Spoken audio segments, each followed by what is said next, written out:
Eu acho que as nossas políticas educacionais não têm se voltado propriamente para a sala de aula. Nós temos amplas políticas de avaliação, políticas de projetos. Acho até que nós não temos uma política educacional claramente colocada, nem no nível do governo da União, nem no nível dos estados e muito pouco dos municípios. Vou dizer que todos os estados não têm elaborado propriamente uma política, mas a gente não encontra essa política expressa no documento. Então, você não vai achar no Ministério da Educação um documento que diga, olha, política do Ministério da Educação centra-se nessas e nessas ideias, centra-se neste ou neste diagnóstico e vai desenvolver ações em 3 eixos, 4 eixos, 5 eixos. Não. Nós vemos atuações esparsas, fragmentárias, tá certo? Claro que elas podem ser chamadas de políticas e elas se traduzem em políticas na medida em que elas viram projetos de ação, em que elas têm orçamentação, em que você tem essa distribuição orçamentária para que certos projetos se conjuguem. Mas nós não temos uma política articulada, né? Nós não temos também aquilo que a LDB coloca muito claramente, né? Vou fazer um parênteses. Na medida em que a nossa Constituição Federal de 1988 chamou a atenção de que nós somos uma federação em que há 3 entes federativos, a União, os estados e os municípios, com equivalência de posição na federação. Essa é a grande novidade da Constituição de 88. Nós continuamos ainda com o pensamento hierárquico, né? Com o pensamento centralizador. Mas a nossa Constituição, ela é descentralizadora. E ela atribui à União determinadas responsabilidades, aos estados outras responsabilidades e aos municípios outras responsabilidades, nas diferentes áreas em que o Estado deve intervir. E isto na LDB depois vai ficar muito claro, tá certo? Que se atribuiu à União cuidar sobretudo das diretrizes curriculares para todos os níveis e cuidar sobretudo do ensino superior. Atribuiu aos estados cuidar sobretudo do ensino médio, podendo complementarmente cuidar do ensino fundamental. E atribuiu aos municípios, e isto é novidade, tá certo? Cuidar da pré-escola, da educação infantil, né? Portanto, pré-escola e creches, e dos primeiros anos do ensino fundamental. Então, as responsabilidades estão bem distribuídas. Há uma descentralização, né?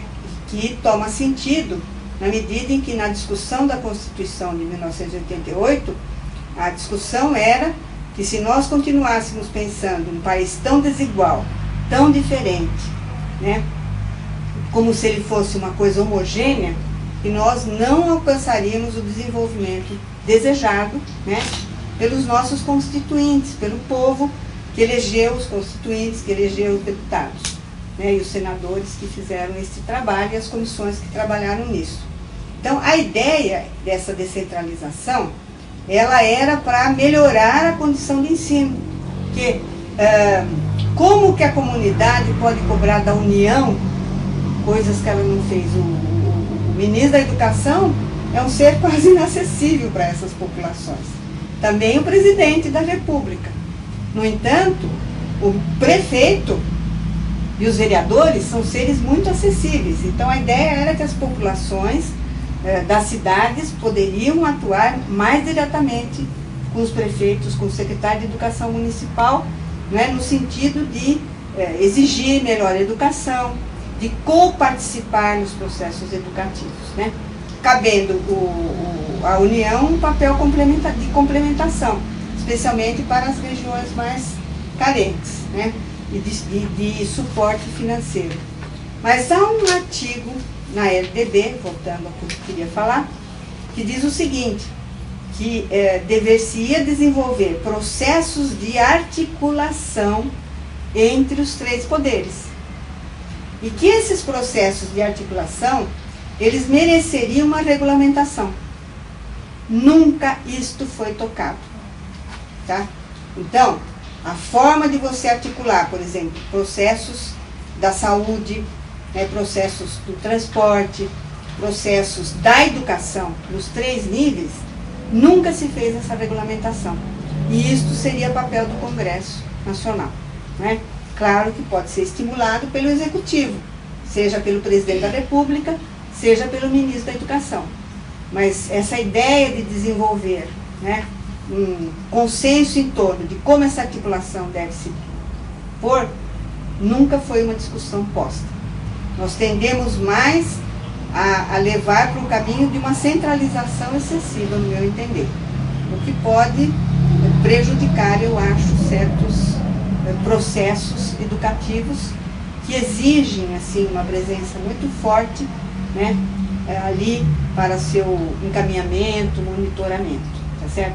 Não dá para o Ministério da Educação ficar olhando o que os municípios estão fazendo, né? A extensão desse país, o volume de alunos, o volume de...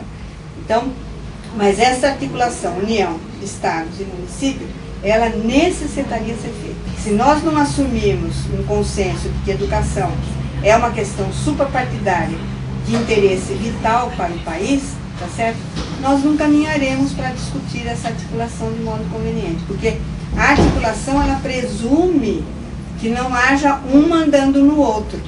Ela não presume uma hierarquia de poder. Ela presume, sim, como que você vai cooperar nesses 3 níveis. E isso é uma discussão difícil, eu acho, na cultura brasileira e na cultura política brasileira. Essa questão mental, centralização versus descentralização, já faz parte da nossa cultura, como o senhor está colocando, da nossa história, melhor dizendo, ela teria uma repercussão no projeto político-pedagógico da escola e na autonomia do professor? Com certeza. Com certeza. Eu acho que se a gente respeitasse, e é uma autonomia relativa, hein? Eu acho que quando a gente fala em autonomia na educação básica, ela é uma autonomia relativa, tá certo? Que ela é determinada pelos interesses das crianças e jovens que têm que ser educados. Você tem a liberdade no escopo do seu trabalho e da finalidade da instituição onde você trabalha.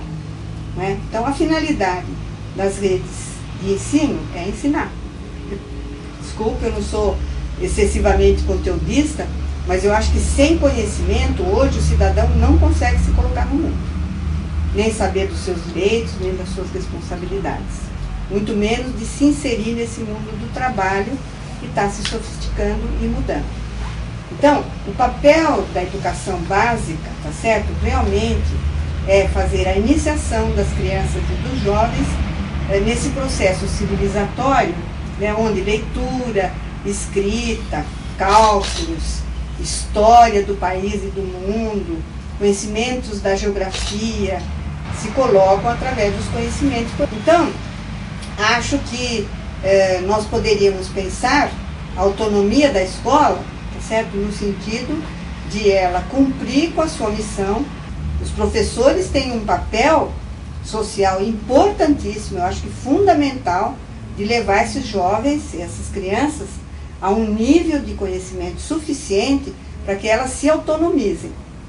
Então, a autonomia do professor vai até onde ele tem que cumprir com essa sua colocação profissional.